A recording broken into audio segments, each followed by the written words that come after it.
there is. Do you think there's this entire hypocrisy though about the India is taking Russian imports and it's so unfair? Because, and I'm probably going to explain this like a child, but isn't it essentially true that after the Ukraine war, so India started buying oil from Russia at a much lower price, and what we're basically doing is that it goes to Reliance, we refine it at Jamnagar, and then it anyway goes back to the EU. Just that now it's a kind of whitewash version of oil, and this has to happen because otherwise the entire oil industry will I think crank. But the term hypocrisy is meaningless in international relations, right? yeah, Hypocrisy implies that there is a moral standard which you're supposed to adhere to. And if you claim that you're adhering to a moral standard, but you're doing something else, that's what hypocrisy is. Now, right. But there's no moral hypocrisy, standard. yeah, hypocrisy is a term which works in normal relations between, people like us within a constitutional country, within a domestic country. Between countries, there's no such thing called hypocrisy because there's no such thing called moral standards, right? Countries operate in an amoral world. You do what you need to do to what you think, to promote what you think is your national interest.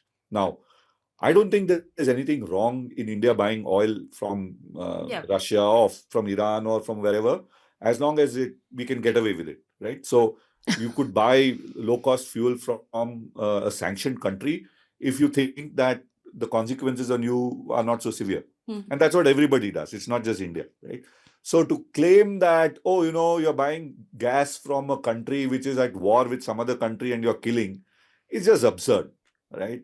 I mean, look at what the United States is doing. There's not a single genocide in the last 50 years that the United States has not been on the wrong side of, right? The only pretense they did is said, oh, we're going to stop something in Rwanda. But even that was after the fact. Just an interesting aside for your readers.